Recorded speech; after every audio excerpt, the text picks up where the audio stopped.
Hezký dobrý večer, přátelé. Jsou tu nebezpečné vztahy, je tu další příběh, který tentokrát přišel na e-mail od paní Jany. Janičko, hezký večer. Dobrý večer.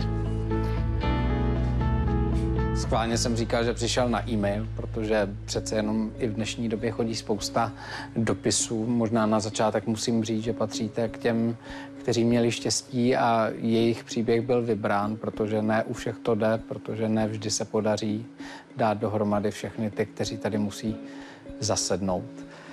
Jano, ten váš příběh je o lidech kolem vás, ale my, když jsme tak nad tím přemýšleli s kolegy, tak jsme zjistili, že je hlavně o vás. Tak jak to vnímáte vy?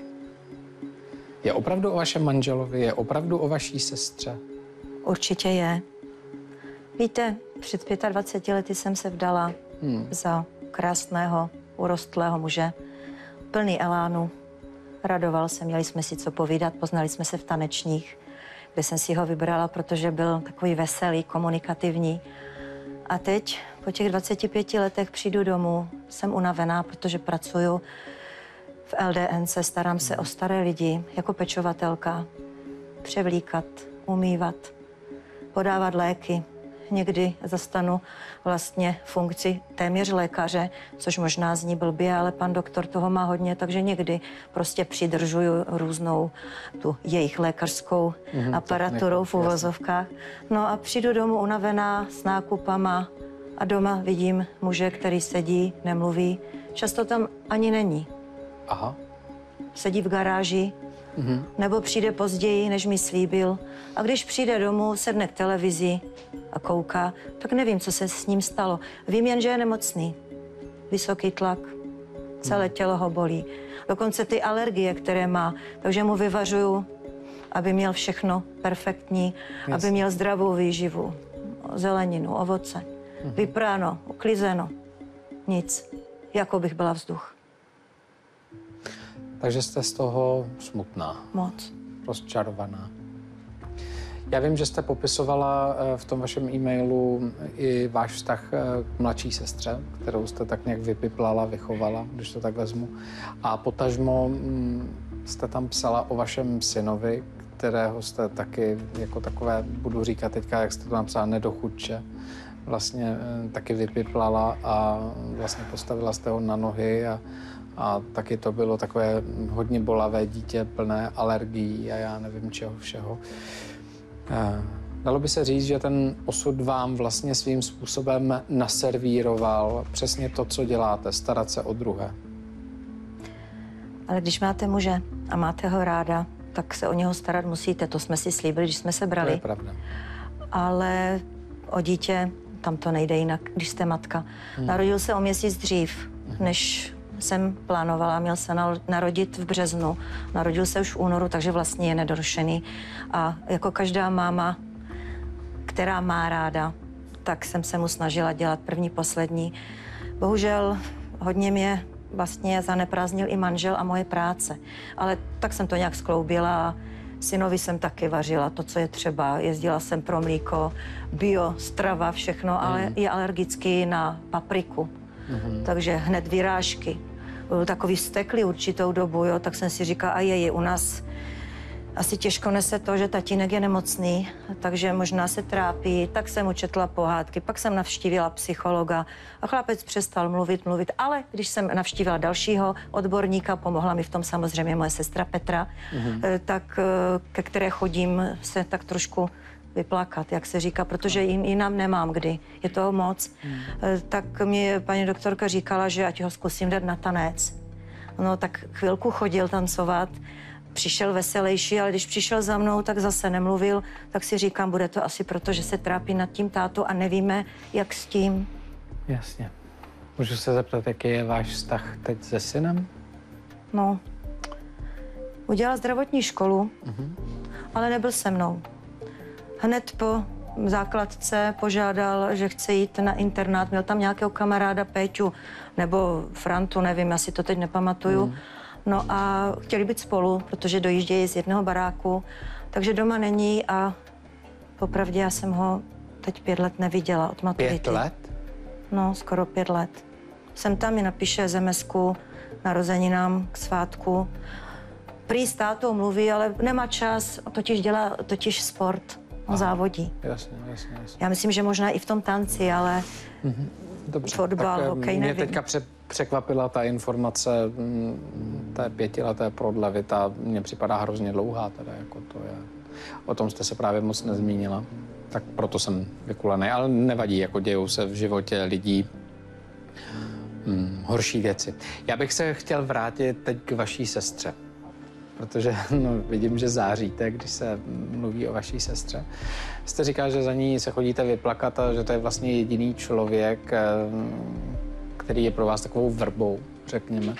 Ale já jsem říkal na začátku, že vlastně jste ji vypiplala, že ten vztah váš je takový hodně intenzivní, bych řekl, že vaše sestra vás má bezmezně ráda. Má.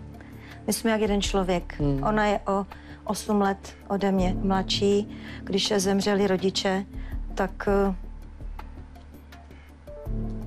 kdo jiný než starší sestra by měla pomoct. Pomáhala ještě teta, maminka ještě žila po tátovi, ale to není tak důležité. No a cokoliv jsem dělala, u všeho byla sestra. Péťa byla takový můj, ne pejsánek, ale prostě neprotestovala. Když jsme vařili, učila se se mnou vařit, povídali jsme si. A teď je maminkou, má doma roční a 3letou holčičku, tak je na mateřské. Takže vlastně já mám takovou radost, když přijdu k ním. Ona přijde s dětma.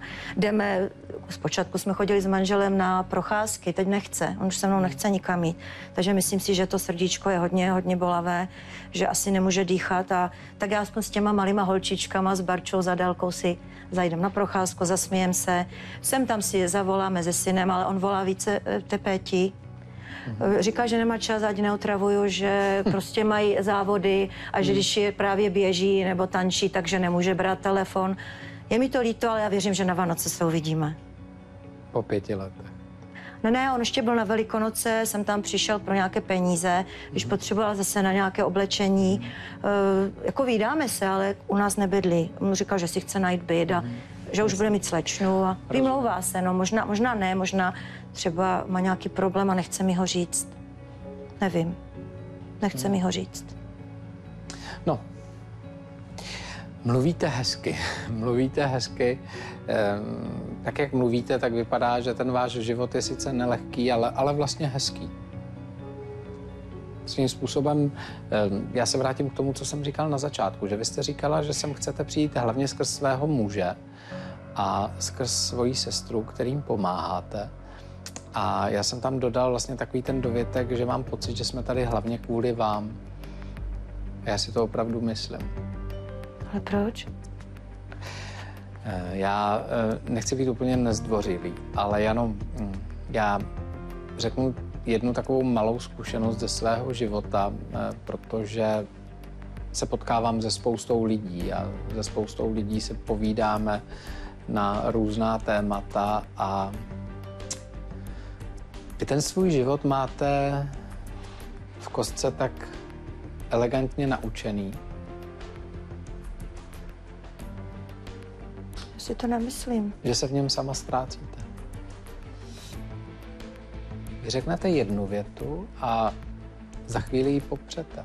Potom řeknete druhou větu a za chvíli je úplně jiná významově. A já vám jenom chci říct, že lidé kolem vás jsou moc rádi, že vás mají. Ale mají tam jedno velké ale, které mám i já. Tak to prostě v životě je. Jste připravená, že se teď život nebude následujících 30 minut točit kolem vás, ale kolem nich? Doopravdy? Chtěla bych vědět, proč to tak je. Jste připravená na to, že vám řeknou pravdu? I když to bude slyšet spousta dalších lidí? Cizích? Jo. Dobře. Myslím si, a odpusťte mi to, že nejbližší člověk, který je vám teď opravdu nejbližší, je vaše sestra, Petra. Tu bych s dovolením pozval jako první, protože ta tady je. Petro, prosím. Já vás zdravím. Dobrý večer. Pojďte opatrně. Posaďte se.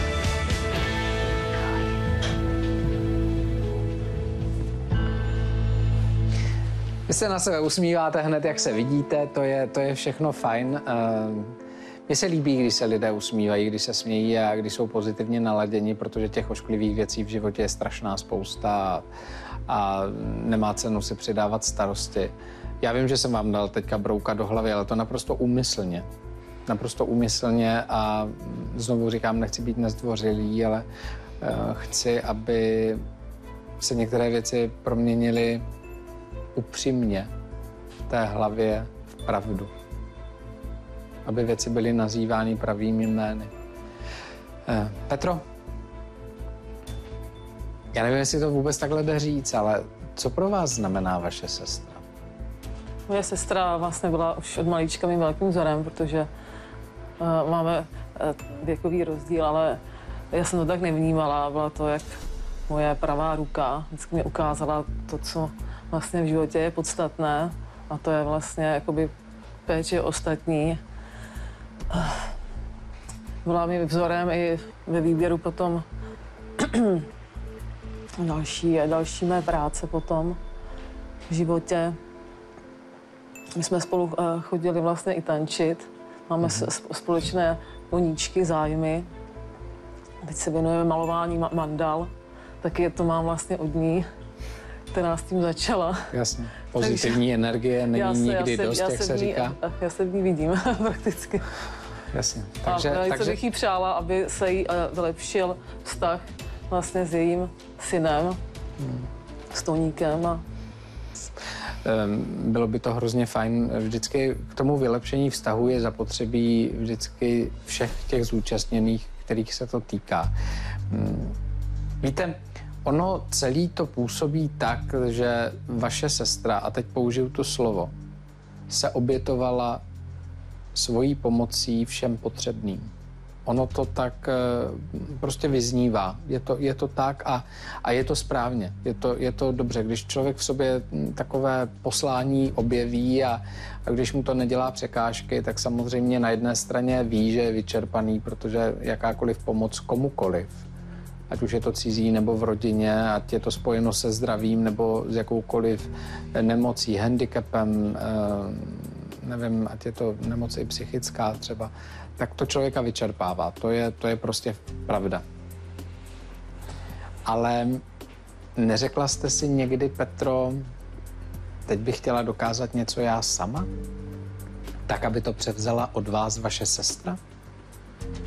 No, taky jsem se nad tím zamýšlela, že bych měla být více samostatná a soběstačnější, ale vzhledem k tomu, že máme velice blízký vztah mezi sebou a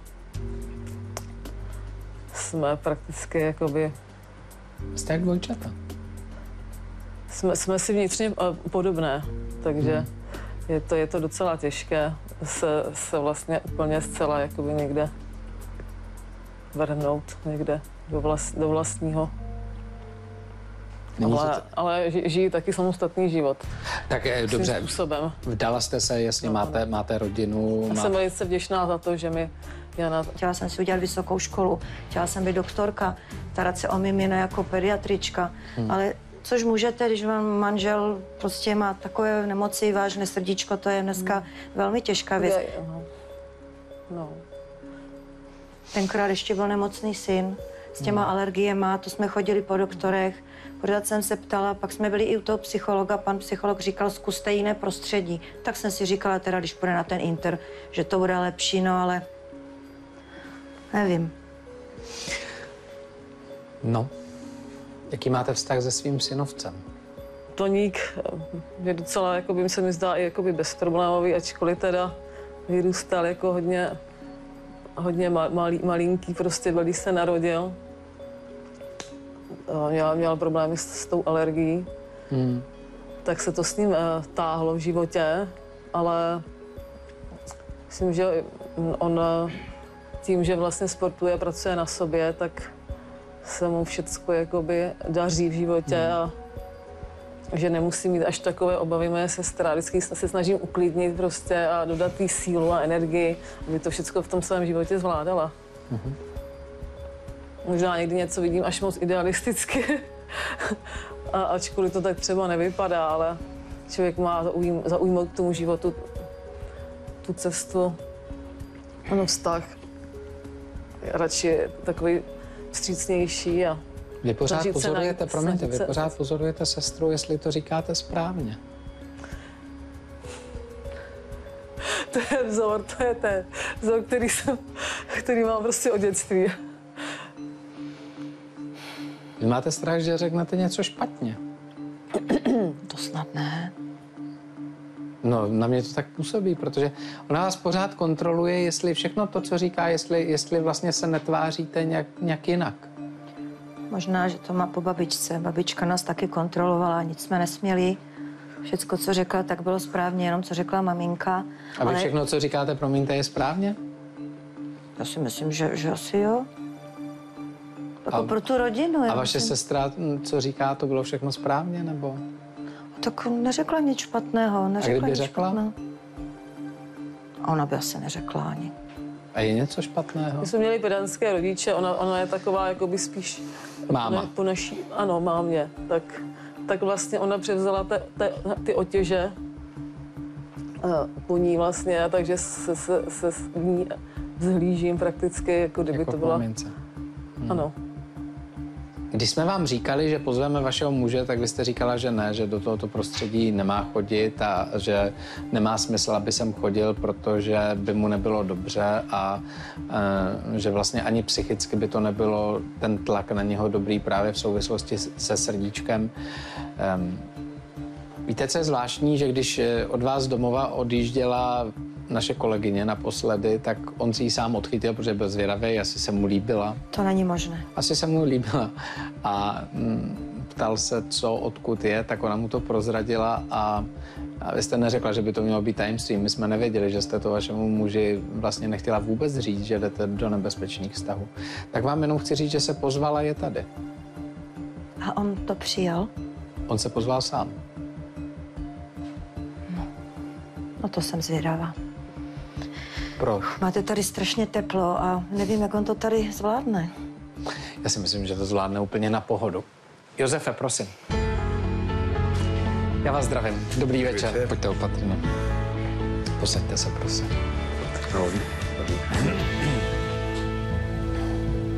Myslím si, že teď se vaše žena zlobí, že jste tady. A nevím, jestli se zlobí víc, že se vám líbila naše Evička, anebo jestli se zlobí víc, protože jste přišel. Aby to nebylo obojí nakonec. možná to bude obojí. Není, teď vás vidím poprvé nesmát se. Proč?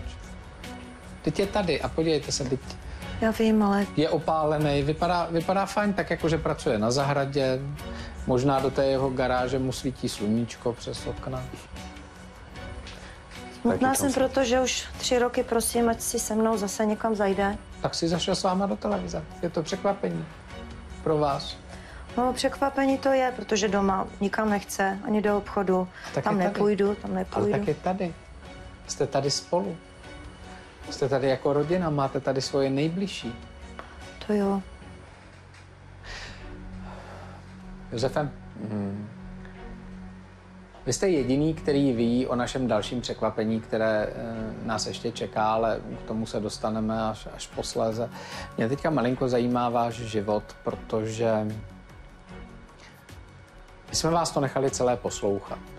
Slyšel jste svoji ženu, slyšel jste svoji švagrovou. 25 let společného života, to je opravdu krásná doba. Vydrželi jste to oba dva. Určitě byla spousta chvílek, které byly nádherný. Určitě byla spousta chvílek, které jsou, tak říkajíc, ty nejhorší, kdy si člověk myslí, že to manželství už fungovat nemůže. Ustáli jste to, máte syna, máte hezký dům, krásnou zahradu. No tak to víte, náročný to je ten život, ale tak jak šel, kolem dokola, že jo, tak se, prostě když jsme se seznámili, tak jsme chodili tančit hodně a bavit se a teď už je to horší, že jo, s těma neduhama, co mám. No a tam jde o to, že si s těmi vážím samozřejmě, protože já v té Eldence, tak ale ty věci některé nosí domů a navazuje na to i doma, no, trošku. Tak nějak. Teď myslíte tu starost o vás? Ano, starost o mě a i starost o syna možná.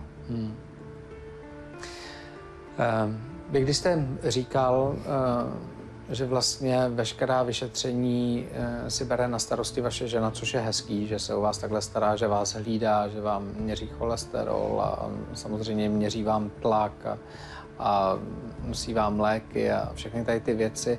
To je jako fajn, to je vidět, že opravdu jste chtěla být lékařkou a že k té medicíně máte blízko a jak jste říkala, že vlastně občas zaskočíte i za lékaře, protože toho má hodně, tak ono se to vlastně doma všechno hodí.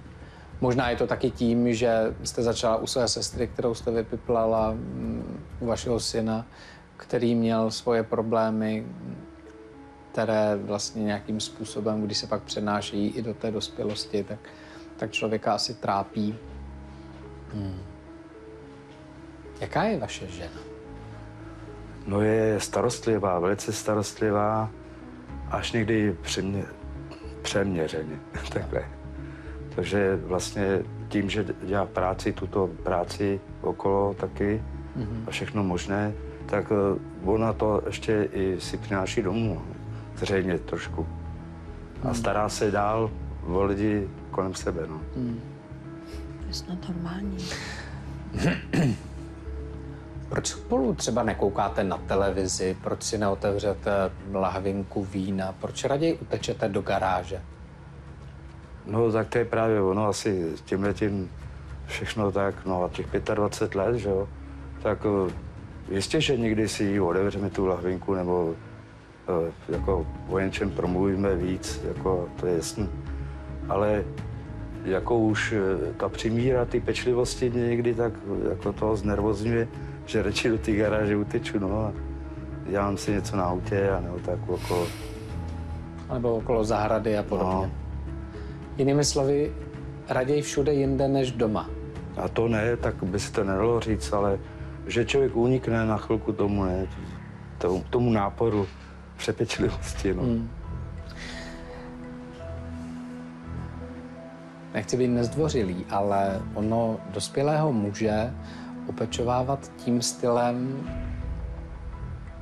že vlastně nesmí jít ven, protože fouká vítr.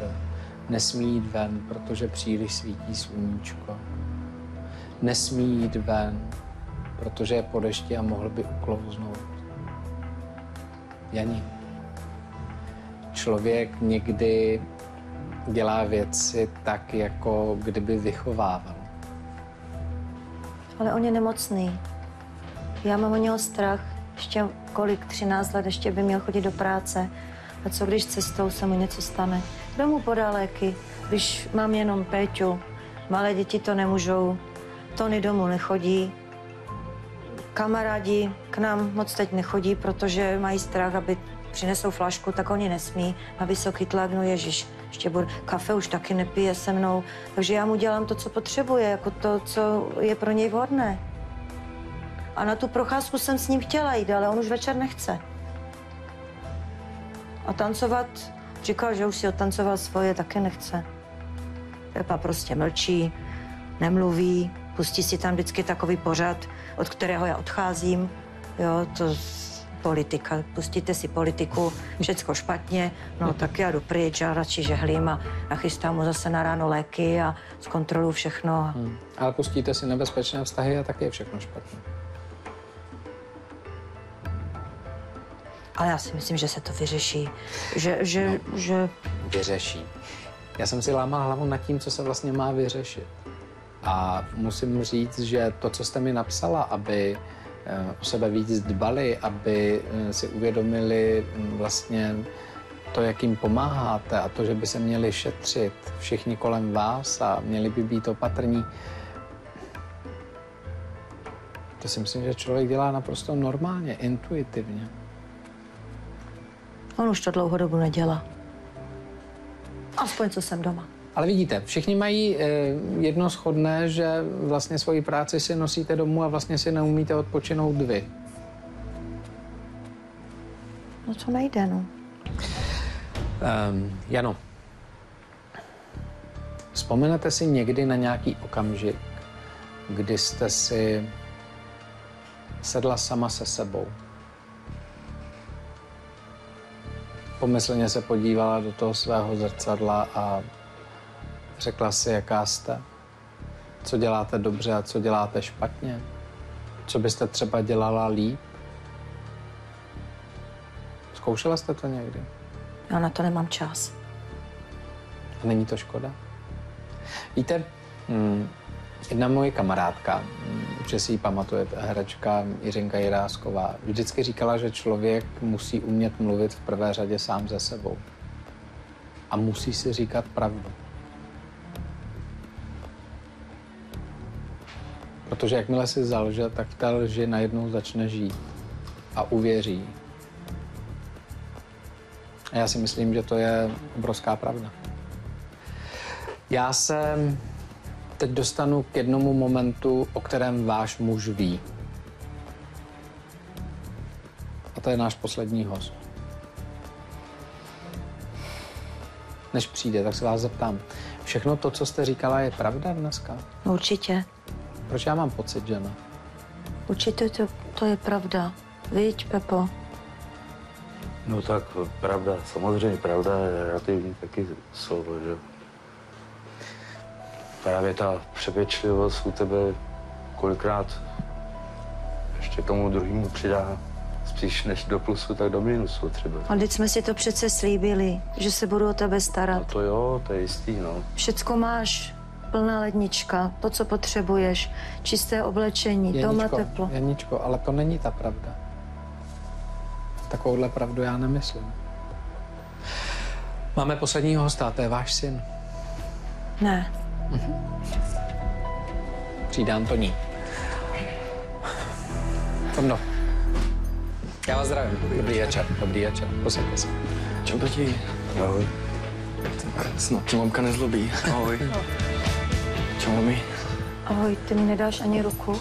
Ale to nemá ani cenu, prosím tě. Moc se o mě jako nestarala. Prosím. Nebo spíš takhle. Starala se o mě až moc a mě to nebylo vůbec příjemný. Tak 18 let jsme byli jako sestra s bratrem a teď tohle. No, to je taky ten důvod, proč jsem šel jako na Inter, protože ty si strašně vymýšlela, všechno zkrášlovala a tady chudák táta, ten se mnou určitě bude souhlasit. Jak to doopravdy bylo, prostě chudák, ani neví, co říct, prostě. Ty jsi byl nemocný. Malinka ty ses narodil, No, 2 to je kila. zajímavý. A co mi bylo, prosím tě? No alergie máš na papriku, na jasně. mlíko, na různou některou zeleninu, jo, rajčata. Jasně, takže teď mi vysvětli, prosím tě, to je zajímavý, když jsme byli teďka na grilovačce u kamaráda. Cože? A úplně v pohodě. A nic mi není. Na grilovačce. No jasně. Kdy ty nesmíš žádné koření. No, a vidíš, žiju. Nebylo ti špatně. Ne, to si furt jenom prostě nalhávala, jako já nevím, prostě asi Ale musela mi to podplatit říkala ty tvoje doktory. dětská doktorka. No. Kamila, přece víš, co k nám chodila. No, vidíš, a žiju. To je v pohodě, ne? A co zdrávka? No, to ví možná tak teďka. S ním jsme řešili a mě to nebavilo vůbec. To byla tvoje vize, že já půjdu na nějakou medicínu, tak já jsem ve třeťáku přestoupil na Gimpo. To snad ne. Ale jo. Ty jsi to věděla? To věděl si jenom já, no. A proč jsi mi to neřekl? No, protože, no tak... Jak protože já jsem jeho máma, já jsem se o něho starala. 8 měsíců jistě. jsem... Jak 8 měsíců? Ale 8 prostě... měsíců jsem tě nosila pod srdcem, pak jsem se ti věnovala 24 hodin, když nebyl táta nemocný, potom ty, chodila jsem s tebou na všechny prohlídky, chodila jsem s tebou na sport, na tancování. To mám za to? Já si myslím, že si vymýšlíš i tohle, já už ti nevěřím vůbec. Prostě se chtěl dostat na svý nohy sám, no. Nějak. Tak mi teda řekni, co děláš. No, tak teďka jsem si dal prostě odklad od té vejšky a pracuju, abych si na to vůbec vydělal, protože za tebou už vůbec nepůjdu. A teďka jako z čeho mi to asi on může jako zaplatit, když je na invalidním důchodě? No tak on si ještě přivydělává, jako, a víš, že tam montuje. Já do toho vstoupím, protože já jsem rád, že jste přišel. Já vím, že mi jsem nechtěl, protože taťka mi ani neřekl, že tady prostě jako bude třeba teta, tak, protože to je očividný, že na mamky straně. A bylo to někdy jinak? Nebylo. Tondo, to, že tady Tony, jste... prosím, neříkejte mi Tondo. Radši, když mi říkáte Tony. Tak dobře, Tony, tak když to vezmu zleva a zprava, tak vy jste řekl, že vlastně sem přijdete hlavně kvůli tátovi. A přijdete sem taky kvůli sobě, abyste některé věci už řekl tak, jak jsou. Mě třeba zaujala ta první věc, se kterou já pořád si v té hlavě pohrávám, ale čekal jsem až na to, kde přijdete vy. Ten váš odchod z domova. To nebyla tak úplně náhoda. To, že vám, jak se říká, bouchly saze, to je jedna věc, ale vy jste se od své kamarádky, nebo mám říct přítelkyně, před těmi 4, skoro 5 lety dozvěděl něco, co se člověk vlastně asi ani dozvědět nemá. Co tím myslíte? Tím myslím to, že ona byla v LDNC na brigádě jako zdravotní sestřička a To byla, no. tam poznala vaši maminku. Tam poznala mamku a vůbec jako ukázalo se, že ona tam vůbec není důležitá, ona tam vlastně jenom uklízí a dělá tam tu podřadnou práci a ona se tady každému chvástá, že dělá nějakou doktorku nebo co. To nemyslíš vážně, to si vymýšlíš. No, teď to říkají všichni, prosím tě. Kdo? Všichni to říká. Ještě jsem to slyšel u nás. Jani, ono ono stačí do té LDNky zavolat. Víte, jedna věc je, a tu vám věřím, že jste měla plány, že budete studovat a že z vás možná bude doktorka, dobrý pediatr. Myslím si, že by se to podařilo, že jste cílevědomá. Druhá věc je, že ty plány nevyjdou a člověk potom dělá práci, která je tomu blízká, je stejně užitečná, ale je trošku v jiném oboru. A samozřejmě, když někde pracuje tak dlouho, jako vy pracujete v LDNC, tak se naučí a zvykne si na některé věci a opravdu klidně může jí pomáhat. A není to vůbec nic špatného, ale prostě jako nechvástej se tím, že jsi jako nějaká doktorka nebo něco takového. To jsem neříkala, jsem říkala něco jako doktorka, že zaskočím za pana Ale říkala doktora. jste, že jste ošetřovatelka, nejste. No, třeba pacienta, nebo mu tam přinést čisté prádlo, teď to vlastně dělám to samé. No, já bohužel půjdu dál. Víte, co nás překvapilo, když zase se dostanu k naší Evičce, která mluvila s vaším mužem, jak často chodí k lékařům a podobně, a on vlastně u doktora nikdy nebyl. Když nepočítám takový ty běžné kontroly, které jsou, nebo povinná očkování. A on nám to pak potvrdil i syn. A ten vysoký tlak a všechny tady ty věci, ty neduhy, to jste objevila vy? No jistě, když se tak jevil. A to srdíčko? V závratě. Potil se. Víte, to, že se někomu zamotá hlava, nebo že si Josífek dá místo jednoho panáčka slivovice 3 a vyleze na sluníčko. Já se omlouvám, že to prozrazuju, ale... No, a poslední, co si nechávám, tak je váš syn. Alergie. Však je má. Nemám vůbec nic.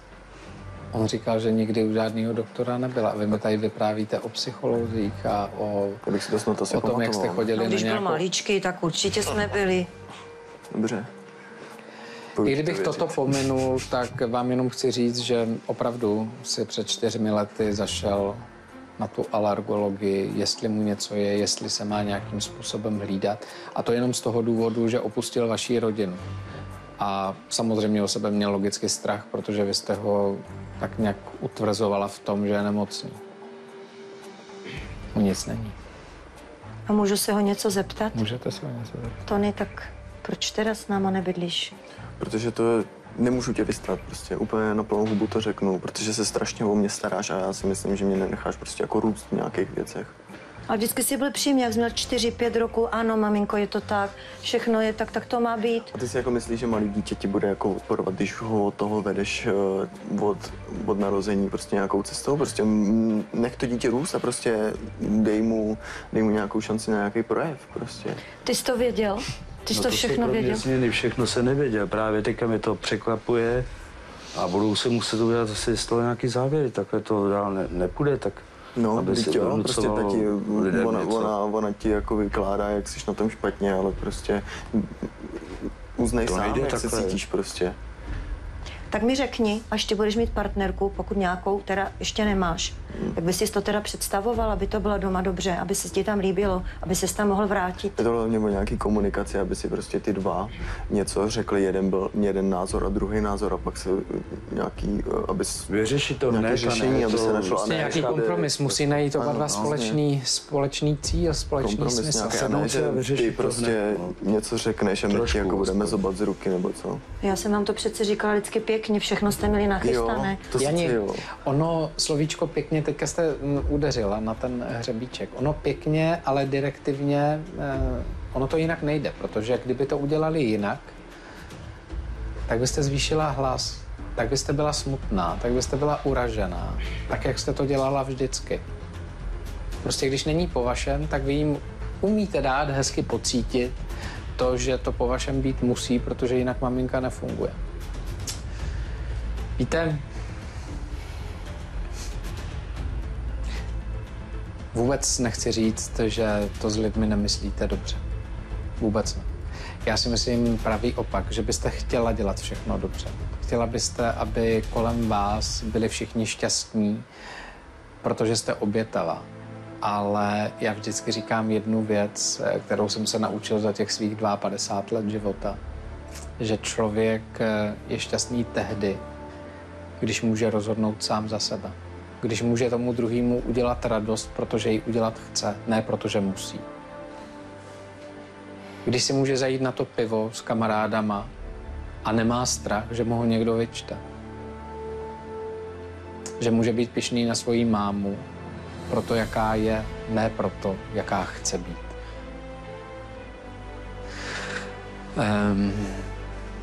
Myslím si, že máte dobrého muže. Myslím si, že jste vychovala spolu s mužem dobrého syna. Myslím si, že jste strašně v životě pomohla vaší sestře. Ale zkuste je teďka všechny tři tak trošku víc poslouchat. Co chtějí, co opravdu chtějí. Děkuji, že jste přišel, Tony. Děkuji za Dobře. Petro, hodně štěstí. Děkuji. Děkuji, skvěle. Nashledanou. Nevyčítejte jim ten dnešek. Mějte se hezky. Hodně štěstí. Nakonec se to otočilo všechno proti Janě, ale nikdo z nás to nemyslí zle a já si myslím, že jste to pochopili správně. Mějte se hezky i vy.